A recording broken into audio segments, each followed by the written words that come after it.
Ada moralitas budak, ada moralitas tuan. Apapun yang terjadi kalau kita beragama, katanya Nietzsche, kita ada di level moralitas budak. Kalau kita mandiri, kita akan ada di level moralitas tuan. Apa sih moralitas budak itu? Moralitas budak itu isinya serba was-was, serba takut, serba kira-kira benar nggak ya aku, karena begitu aku salah dihukum. Setiap hari kita mikirnya, ini halal apa haram ini? Haram susah aku ini. Kan selalu begitu, kita hidupnya was-was. Ya bahasanya Nietzsche, peduli dan sensitif pada semua, mengutamakan orang lain, tidak egois, membantu yang kurang beruntung, berkorban, itu diantara cirinya. Berarti tidak mandiri, nggak pernah mikir awake dhewe. Budak itu kan gitu, dia tidak pernah mikir dirinya sendiri, yang dipikir majikannya. Sebelum majikannya tidur, dia tidak berani tidur, khawatir diperintah. Dan itu manifestasinya, kita kan tiap hari, mari kita jalin kepedulian. Kita susah tidak apa-apa, asal orang lain bahagia. Jangan egois, jangan mikir diri sendiri. Kan itu tiap hari kita nasihati begitu. Akhirnya diri kita sendiri hilang. Berkorban untuk sesama. Itu kan jargon kita banyak. Kalau Kemenak itu ikhlas beramal. Terus kan banyak jargon-jargon kayak gitu kan.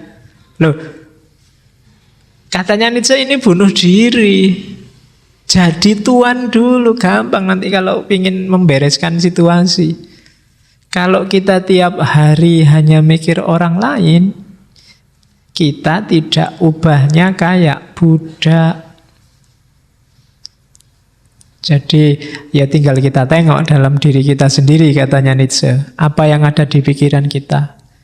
Kenapa orang beragama tidak disukai oleh Nietzsche? Karena beragama itu mentalitasnya persis kayak gini. Ya kayak saya bilang tadi, kamu tiap hari kan mikir, ini sesuai nggak ya sama kehendaknya Allah, kan gitu. Allah meridhoi apa enggak ya? Dan kamu ngertinya Allah meridhoi apa enggak kan paling tanya kiaimu nanti, tanya ustadzmu. Ustadz, kayak gini halal mboten? Halal. Kalau gitu haram, kan gitu. Sekarang ustadznya kan pinter juga, jadi ya milih yang sesuai cocok dengan kepentingannya dia kadang-kadang. Oke, jadi persis katanya Nietzsche, posisi kita jadi budak. Tidak pernah mikir dirinya sendiri, yang dipikir majikannya. Yes, moral rasional kadang-kadang majikannya ya orang lain, sesamanya. Hargailah sesamamu. Hormatilah kepentingan orang lain. Kayak kalau kita puasa, hormatilah orang yang berpuasa. Ini bunuh diri katanya Nietzsche. Ya mikir dirimu sendiri, kamu puasa apa enggak, kan yang duluan itulah kok mikir orang lain. Kalau kamu puasa ya jangan makan, kalau enggak puasa ya makanlah. Kalau urusanmu beres baru mikirlah orang lain. Ini orang lain puasa apa enggak. Tapi kalau belum kamu mikir orang lain, itu bunuh diri, itu persis budak. Sebelum juragannya makan, kamu enggak makan dulu. Sebelum juragannya tidur, kamu enggak tidur dulu. Ini moralitas budak. Hidupmu kamu serahkan 100% pada majikanmu. Oke, apalagi agama. Agama itu ancamannya lebih dahsyat. Agama tidak cuma hukuman dunia, nanti ada hukuman akhirat. Kamu bisa disetrika, disate nanti di akhirat kalau berani macam-macam. Kan ngeri tuh kamu membayangkan. Waduh, disate, besok ditusuk dari atas sampai bawah, dibakar, dikasih kecap, terus diputer. Nggak bayangke loh kamu di neraka itu ngerinya. Kalau neraka ya gambarannya pokoknya ngeri toh isinya di sana.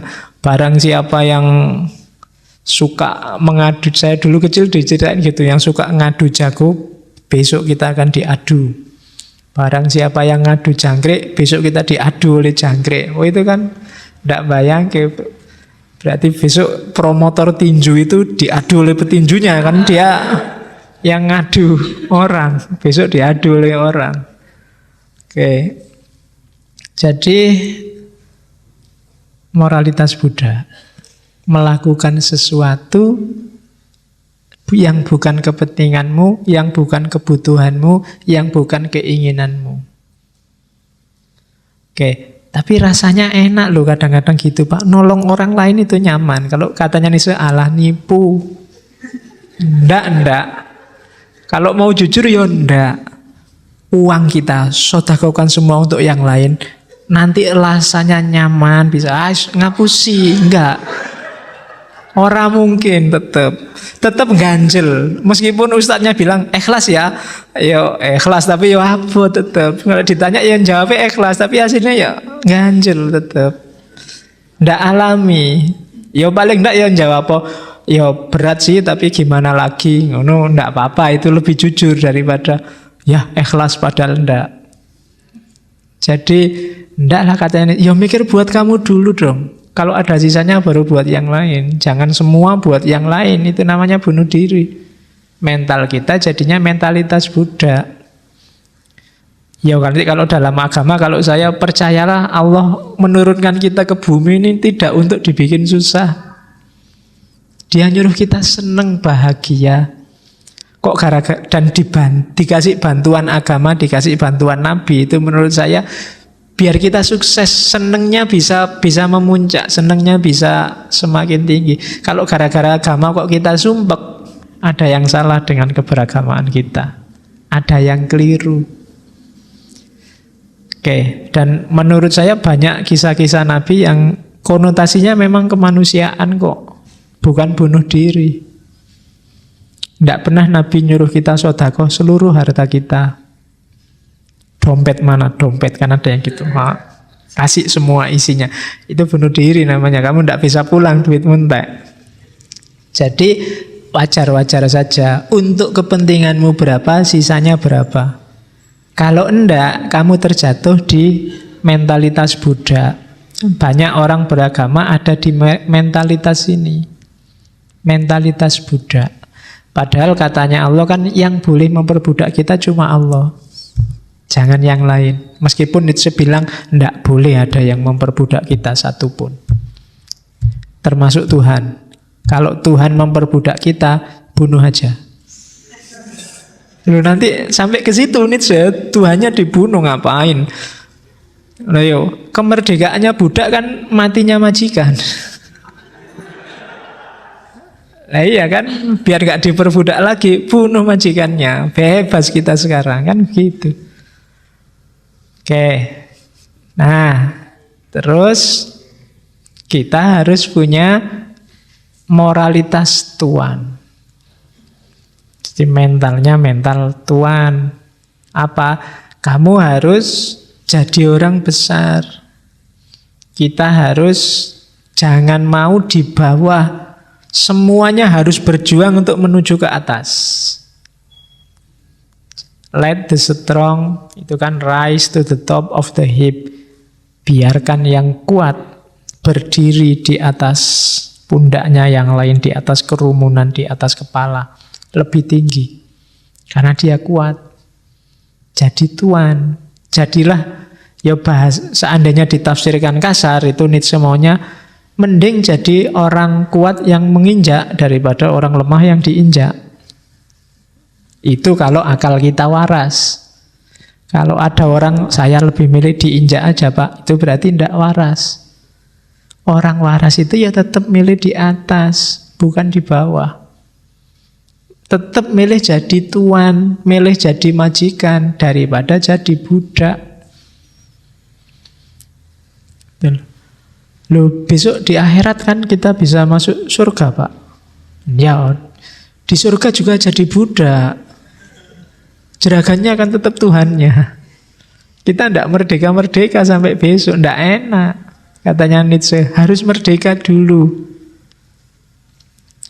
Dan katanya Nietzsche, agama itu sering menghalangi orang untuk jadi besar. Gara-gara agama kita terbonsai. Nggak enak yang ngomong kayak gini di masjid.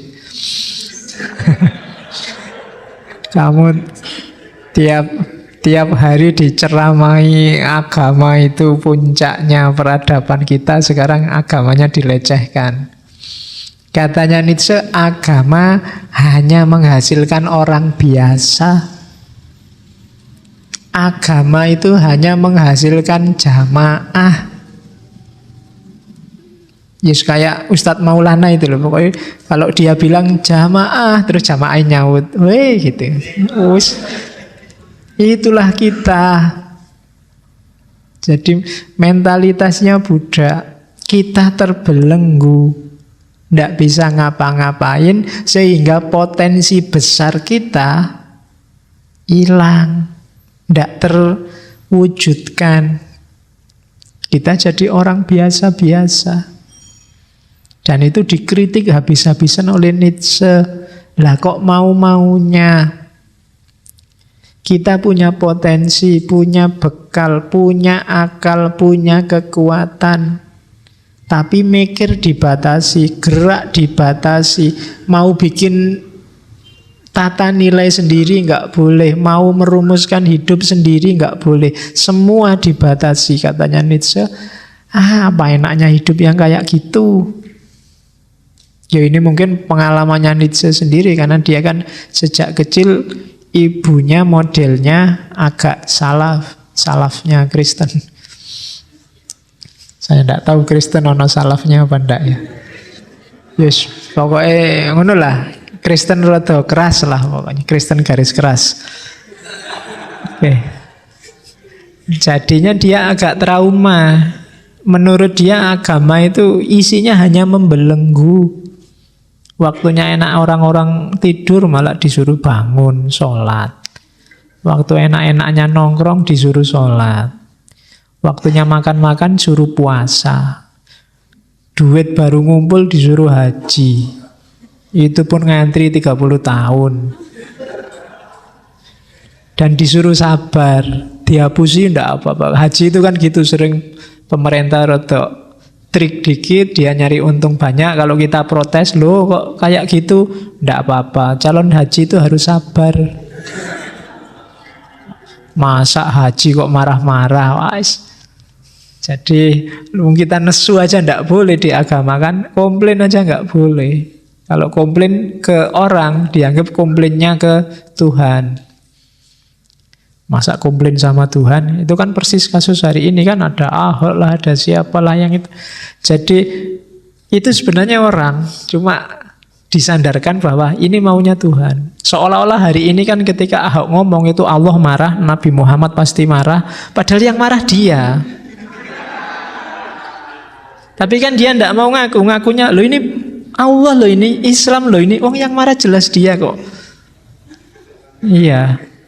Yo kalau saya bayangkan misalnya, contohnya misalnya ada Nabi Muhammad beneran pas Ahok pidato itu, saya ndak yakin Nabi Muhammad langsung berdiri marah-marah, ndak mesti. Paling Nabi Muhammad senyum-senyum aja. Ya, lihat profilnya Nabi loh ya. Mungkin beliau cuma begitu, paling senyum aja. Meskipun dalam ceritanya kan banyak itu, Nabi nggak cuma ngomong yang menyinggung, dilempari batu, diludahi kan Nabi ya. Senyum aja, didoakan yang baik malahan. Oke, itu contohnya. Ahok itu memang tidak ngerti Islam. Ya wajar om, dia Kristen. Lah iya kan. Aku ya bingung kok, kan ada yang komentar gitu, dia tidak ngerti. Lah ya kasih tahu dong, dia memang Kristen. Tapi ya susah sih ya kan, wis politiknya ada, terus marahnya ada, tadi ya. Kan kalau sudah marah itu kan tinggal akalnya tinggal 1/4 katanya. Jadi biarin aja sampai marahnya reda, baru diskusi. Kalau diskusi sekarang tidak bisa. Untuk nyari jalan terbaik. Biar aja besok demo. Siapa ngerti setelah demo marahnya reda. Kalau tambah marah, sing waras ngalah. Saya tidak tahu yang benar yang mana, tapi marah itu jelas nanti jadi problem sendiri. Penyelesaiannya kalau ini memang masalah, penyelesaiannya pasti tidak dengan marah-marah, tidak dengan tawuran. Ketika solusinya marah-marah atau tawuran, yang lahir problem baru mungkin lebih besar. Jadi jangan sampai bunuh nyamuk dengan cara mukul kepala pakai palu. Ya.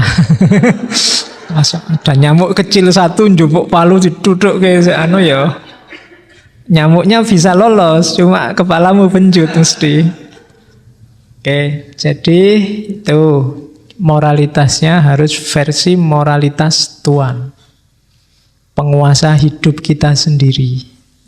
Wong ya seandainya besok kita masuk surga atau masuk neraka kan dihitung sendiri-sendiri oleh Allah. Jadi seandainya kita kecemplung sumur, hasil pilihan jalan kita sendiri itu lebih lega daripada ditunjukin orang dan kecemplung sumur. Orang jalan lewat situ mas, nah situ terus plung kecemplung, kita kan mangkel. Tapi kalau pilihan kita sendiri kan mending, lewat sini aja lah nekat, kecemplung, berarti aku keliru. Lebih nyaman daripada dikasih tahu orang, lurus mas, lurus, kecemplung. Nggak enak, mungkin maunya Nietzsche begitu, pilihlah sendiri. Wong toh kita nanti yang harus tanggung jawab sendiri. Jadilah Tuhan dalam hidup kita. Terus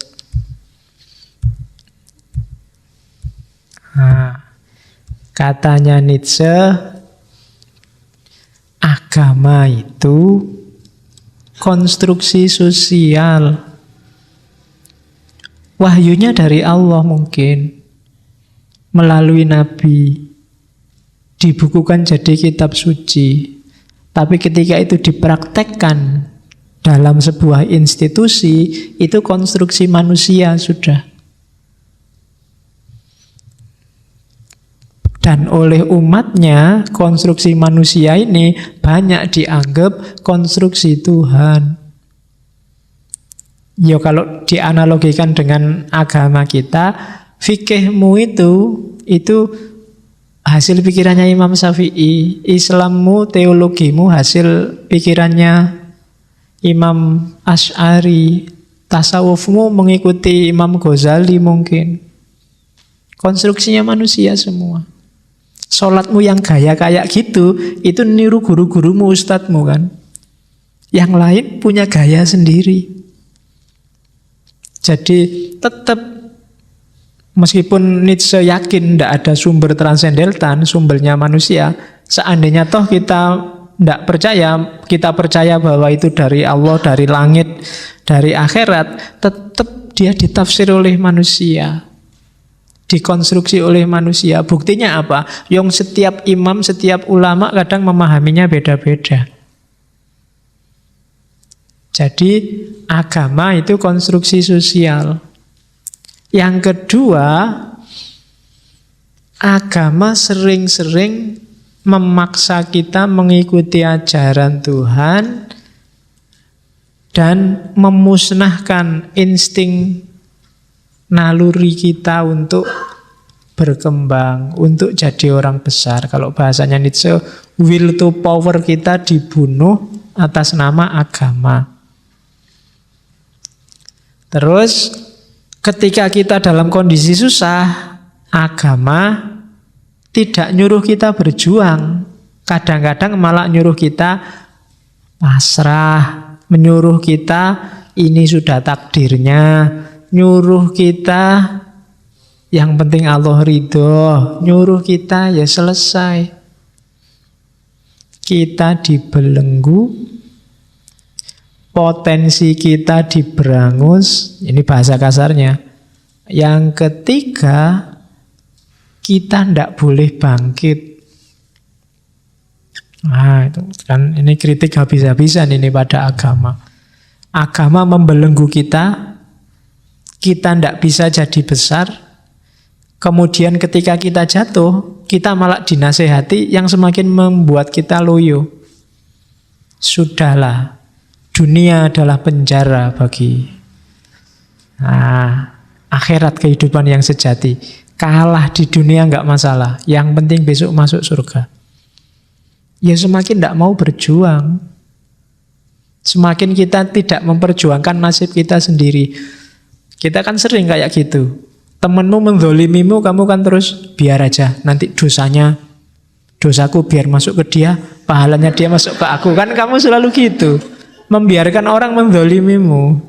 Biar aja, Gusti Allah ora sare, Gusti Allah sing bales, tenang wae, ndak apa-apa wis. Bila perlu suruh dia mukuli kamu terus, suruh dia membuli kamu terus nanti. Kan ada yang mentalitasnya kayak gitu.